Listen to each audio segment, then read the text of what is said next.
Okay guys, let's continue our series with a new problem. In this case, we have been asked to log base 5. 5 or 1 upon to the power of x plus 1 by 25 upon 6 is equal to 1 plus 1 upon 2x.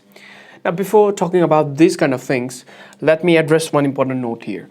Now normally when we talk about the square root of something, actually it means that x has been raised to the power of 1 by 2.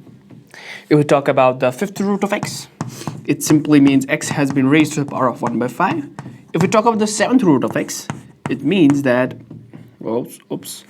it means that x has been raised to the power of 1 by 7, and it keeps on going like that, right?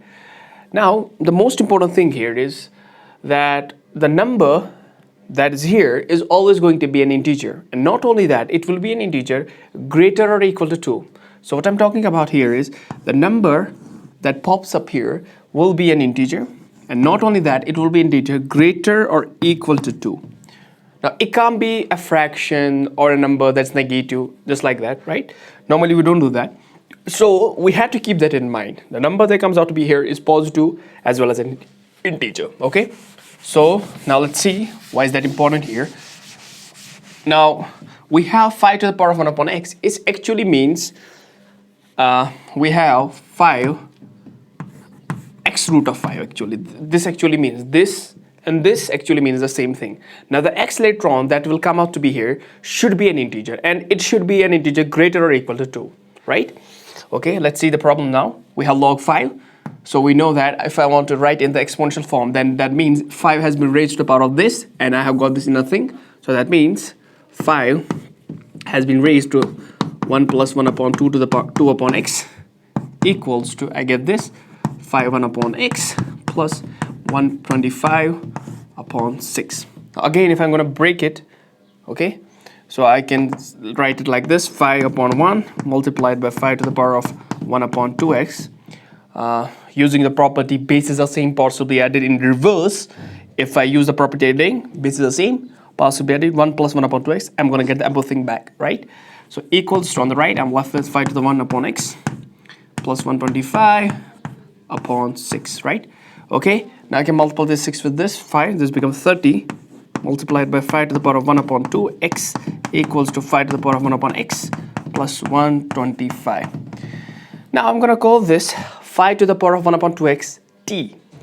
That's crucial here. If I call this t, so t equals 5 to the power of 1 upon 2x.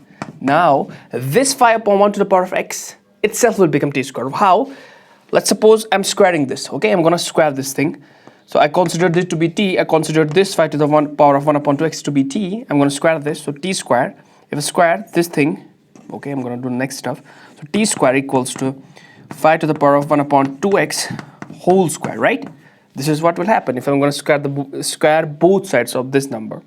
Now, I know that on the right side, we have a power of power. If we have a power of power, these two powers will be multiplied together. So it will become something like this. T squared equals to 5 to the power of 1 upon 2x multiplied by 2. This and this power has been multiplied. This 2 and 2 cancels out. So t squared comes out to be 5 to the power of 1 upon x. That's actually what I was telling you. So this 5 to the power of 1 upon x can be replaced with t squared if this 5 to the power of 1 upon 2x is t. Okay? So that means this can be written as t. Okay, this can be written as, this can be written as 30t. Replacing this with t equals to t squared plus 125, because 5 to the power of 1 upon x came out to be t squared, equals to t squared plus 125. Now, well, bringing this onto the side, this becomes t squared, okay, minus 30t plus 125 equals to 0. Well, if I'm going to find out the factors of this will become t minus 25 multiplied by t minus 5 equals 0. We get two values of t here, t equals 25 and t equals 5, t equals 25 or 5. So I got two values of t here, but I need to check it with the original equation. What actually was t? T itself was 5 to the power of 1 upon 2x. Okay, so t can be 25, that means 5 to the power of 1 upon x can be 25. So that means 5 to the power of 1 upon 2x can be 25. Okay, I know that 25 can be written as 5 square. Well, let's see. This can be written as 5 to the power of 1 upon 2x equals to 5 square on the right. Okay, now I know on both sides bases are same, so I can compare the powers. So that means 1 upon 2x has to be equal to 2, or bring this 2 on the side, it becomes 4. This becomes 1 upon x equals 4, so 1 upon x equals 4, or x equals 1 upon 4. So we got one value of x here being 1 by 4. Now another value can be calculated same way. Again, t has to be 5 as well. That means 5 to the power of 1 upon 2x has to be 5. So that means 5 to the power of 1 upon 2x has to be not 5. Sorry, 5. Again, comparing the powers. So that means 1 upon 2x has to be 1, because here the power is 1. Again, bases on both the sides are equal. That means their powers has to be equal. So 1 upon 2x equals 1. Okay, 1 upon 2x equals 1. Or I will get x is equal to 1 by 2. I got two values of x here, 1 by 2 and 1. But wait a minute, I can't take both values, because if I look at the original equation here, it has been actually written in this form.